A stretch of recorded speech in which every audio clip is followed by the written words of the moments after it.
Dinajpur board 2024 সালের SSC পরীক্ষার tag কোশ্চেনগুলো হলো, প্রথমটা দেখো, none can solve this problem. অর্থ কি? কেউ এই সমস্যাটা সমাধান করতে পারবে না। দেখো, নান যদি থাকে তাহলে দে নিতে হয়, এবং নান যেহেতু নেগেটিভ শব্দ তাহলে নট নিতে হয় না।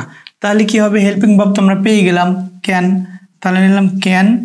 আর নান থাকলে তো দে নিতে হয়, তাহলে দিলাম দে। তাহলে কি হবে? Can they. আশা করি বুঝতে পেরেছ।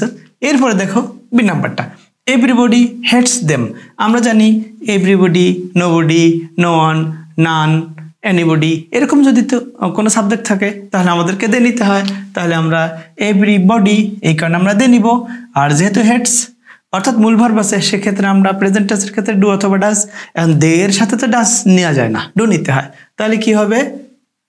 ডোন্ট। বাক্যটা আবদ্ধক হওয়ার কারণে আমরা নেগেটিভ ট্যাগ করলাম ডোন্ট। এরপরে এভরিবডি থাকার কারণে আমরা কি লিখলাম? দে লিখলাম। তাহলে কি হলো? Don't they everybody hates them, don't they. এরপরে দেখো সি নাম্বারটা, লেটস ডু দ্য ওয়ার্ক। আমরা তো জানি ইম্পারেটিভ বাক্য যদি লেটস অথবা লেটাস দিয়ে শুরু হয় তাহলে কি নিতে হয়? শ্যাল উই নিতে হয়। তাহলে নিলাম শ্যাল উই, শ্যাল উই। কিন্তু যদি লেটাস না থাকতো, ইম্পারেটিভটা শুরু হতো মূল ভাব দিয়ে বা অন্য কোনোভাবে, তাহলে উইল ইউ নিতে হতো। লেটাস দিয়ে শুরু হওয়ার কারণে শ্যাল উই হয়েছে। এরপরে দেখো ডি নাম্বারটা, telling lines is a great sin. মিথ্যা বলা এটা একটা বড় পাপ। এখানে দেখো টেলিং লাইস, মিথ্যা বলা।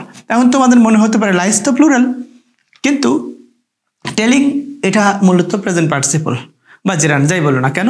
তাহলে এটা যদি তুমি প্রেজেন্ট পার্টিসিপল বলো, তা প্রেজেন্ট পার্টিসিপল বা জিরান যাই হোক না কেন, যদি সাবজেক্ট আকারে থাকে তাহলে আমাদেরকে অবশ্যই সিঙ্গুলার ধরতে হয়।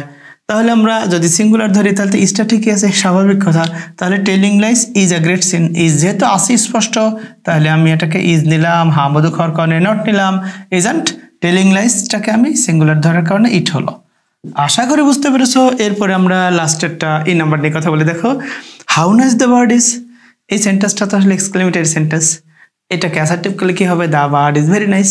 তাহলে এখানে দেখো স্পষ্ট তো আমাদের হেল্পিং ভার্ব হয়েছেই, বিভাব তো আছেই।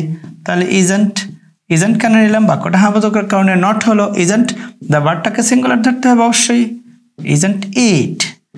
আশা করি তোমরা বুঝতে পেরেছো।